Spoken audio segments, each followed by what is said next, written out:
السلام علیکم دوستو، آج کی ویڈیو میں ہم فلسطینی مسلمانوں کے لیے دعا کریں گے اور میری تمام مسلمان دوستوں بھائیوں سے اپیل ہے کہ ہماری دعا میں آمین کہہ کر شامل ہوں۔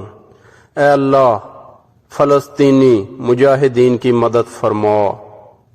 اے اللہ، اہل یہود کو شکست دے اور انہیں ہلا دے۔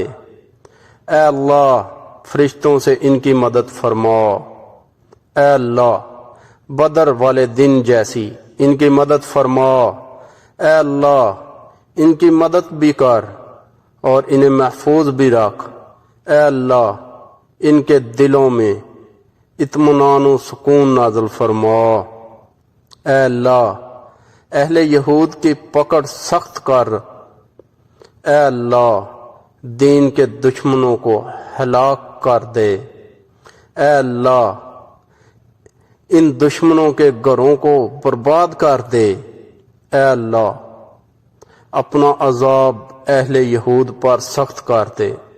دنیا کے کسی بھی خطے میں مسلمانوں پر کفار و یہود ظلم و ستم کے پہاڑ توڑ رہے ہوں، دن رات ان کو پریشانیوں میں مبتلا کیے ہوئے ہوں، کمزور و لاغر مسلمان ان کے ظلم و ستم کا تختہ مشق بنے ہوئے ہوں، تو ان تمام حالات میں قنوت نازلہ کی جاتی ہے، اور یہ نبی کریم صلی اللہ علیہ وآلہ وسلم، صحابہ اکرام رضی اللہ عنہم، تابعین، اعظام، فقہاء، محدثین اور سلف صالحین رحمہ اللہ اجمعین کا طریقہ رہا ہے۔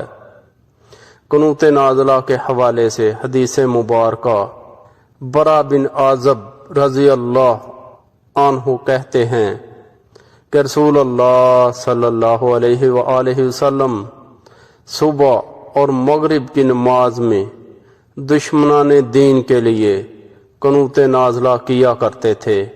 حوالہ کتاب صحیح مسلم، حدیث نمبر 237، جلد نمبر 1۔ دوستو، امید کرتا ہوں آپ کو میری یہ ویڈیو پسند آئی ہوگی۔ اگر ویڈیو پسند آئی تو لائک کریں، دوستوں کے ساتھ شیئر کریں اور ہمارا چینل مہربان وائس ٹی وی سبسکرائب کریں، اور مجھے اجازت دیجیے اگلی ویڈیو تک کے لیے۔ اللہ حافظ۔